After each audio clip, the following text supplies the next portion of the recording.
अथर्ववेद की रहस्यमयी दुनिया में आपका स्वागत है। ये वो वेद है जो सूर्य की रोशनी में नहीं बल्कि रात की छाया में प्रकट हुआ था। हजारों सालों तक इसे असली वेद ही नहीं माना जाता था। त्रयी का मतलब था तीन वेद, ऋग्वेद, यजुर्वेद और सामवेद। अथर्ववेद इस पवित्र त्रिमूर्ति का हिस्सा नहीं था। लेकिन क्यों? क्योंकि ये आम लोगों के बारे में था, आप और हमारे जैसे साधारण लोगों की साधारण समस्याओं के बारे में। बीमारी से छुटकारा पाने के लिए मंत्र, प्रेम पाने के लिए जादू, शत्रुओं से बचने के लिए तंत्र। ये वेद महान दार्शनिक विचारों के बजाय रोजमर्रा की जिंदगी की चुनौतियों से जूझता था। अथर्ववेद 20 कांडों में मटा है। आज 2 संस्करण बचे हैं, शौनक और पेप्पलाद। पेप्पलाद संस्करण 1873 में कश्मीर में मिला था और 1953 में उड़ीसा में एक पूरी पांडुलिपि मिली। ये वेद 4 परतों में बटा है। पहली से 7वीं किताब सबसे पुरानी है, जिसमें जादू टोना है। 8वीं से 12वीं में दर्शन और ब्रह्मांडीय रहस्य हैं। 13वीं से 18वीं में हिंदू रीति रिवाज जैसे विवाह और अंतिम संस्कार हैं। 19वीं और 20वीं किताब में ऋग्वेद के श्लोक हैं। यहाँ एक दिलचस्प बात है, अथर्ववेद के कुछ मंत्र ऋग्वेद से भी पुराने हो सकते हैं। ब्रह्मा सभी के निर्माता और संसार के पालनकर्ता पहले भगवान के रूप में उभरते हैं।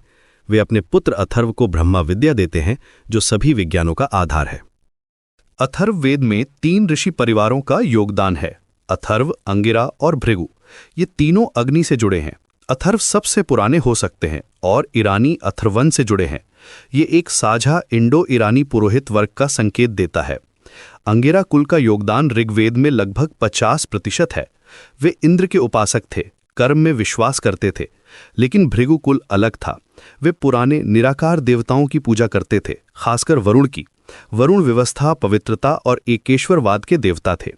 भृगु लोग मूर्ति पूजा के विरोधी थे। वे वरुण के ऋत, भौतिक और नैतिक नियमों का पालन करने की कोशिश करते थे, अच्छे और बुरे के बीच स्पष्ट अंतर करते थे। वरुण के बारे में ऋग्वेद में लिखा है, हे वरुण देव, मैंने कौन सी गलती की है कि आपने मेरे उस मित्र को छीन लिया जो आपकी स्तुति गाता था। बताइए प्रभु, मेरे पापों को दूर कर दीजिए।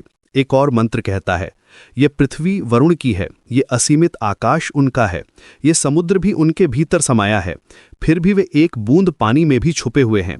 वरुण सर्वव्यापी हैं। जब भी 2 लोग सोचते हैं कि वे निजी बात कर रहे हैं, वरुण उनके बीच तीसरे गवाह के रूप में मौजूद होते हैं, जो सब कुछ देखते हैं, सब कुछ जानते हैं। अब यहाँ आता है सबसे चौंकाने वाला तथ्य। अहूर मज़दा, जो पारसी धर्म के सर्वोच्च देवता हैं, वे हमारे वरुण देव के अलावा कोई और नहीं है। खोरदा अवस्था में अहूर मज़दा के 101 नाम हैं। 44वां नाम वरुण है। ये कैसे हुआ? इंडो ईरानी काल में सिंधु नदी के दोनों तरफ के लोग एक ही संस्कृति साझा करते थे। उनकी भाषा, परंपराएं, मिथक और धार्मिक रीति रिवाज लगभग एक जैसे थे।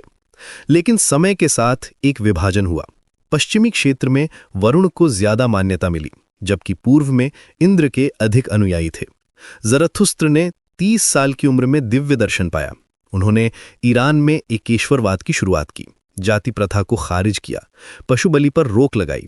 उनके सुधारों ने बाद की पश्चिमी धार्मिक सोच को गहराई से प्रभावित किया। ज़रथुस्त्र ने कहा, तुम सभी देवता बुरे विचारों को जन्म देते हो।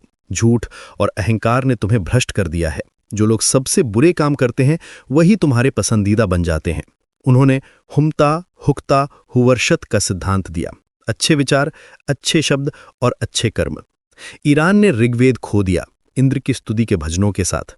साम और यजुर्वेद भी। भारत ने अथर्ववेद का आधा हिस्सा खो दिया, भार्गव संहिता या भार्गव वेद। इतिहास की विडंबना से ये 2 भूमियां फिर कभी एक नहीं हो सकीं। लेकिन भारत में वरुण के गुण विष्णु और शिव में रूपांतरित हो गए। विष्णु को वरुण का ब्रह्मांडीय विस्तार मिला, नीली त्वचा मिली। शिव को निराकार रूप मिला, जाति व्यवस्था को चुनौती देने की शक्ति मिली। यह हिंदू धर्म की विविधता और समावेशी प्रकृति का कारण बना। इनर अल्केमिस्ट, यहाँ एक गहरी बात है। पश्चिम का एकेश्वरवाद रेगिस्तान का एकेश्वरवाद है, जहां एक रूपता डिफॉल्ट सेटिंग है। भारत का एकेश्वरवाद उपजाऊ भूमि का एकेश्वरवाद है, जहां प्रकृति की विविधता डिफॉल्ट सेटिंग है।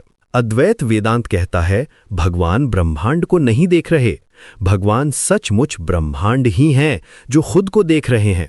अथर्ववेद में माता भूमिश्च पुत्रो अहम पृथ्वीयाः लिखा है। पृथ्वी मेरी माता है और मैं उसका पुत्र हूं। यह पर्यावरण चेतना का प्राचीन उदाहरण है।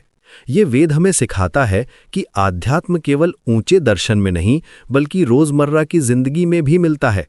अथर्ववेद हमारे साझा इंडो ईरानी विरासत को समझने की कुंजी है। ये दिखाता है कि कैसे एक ही जड़ से अलग अलग धार्मिक परंपराएं निकलीं, वरुण से अहूर मज़दा तक, अहूर मज़दा से अब्राहमिक धर्मों के एकेश्वरवाद तक। ये एक अद्भुत यात्रा है।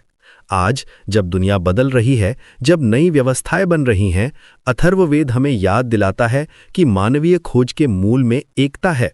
चाहे हम अलग अलग रास्ते अपनाएं, हमारी आध्यात्मिक प्यास एक ही है। ये वेद हमें सिखाता है कि विविधता में एकता ही सच्ची शक्ति है।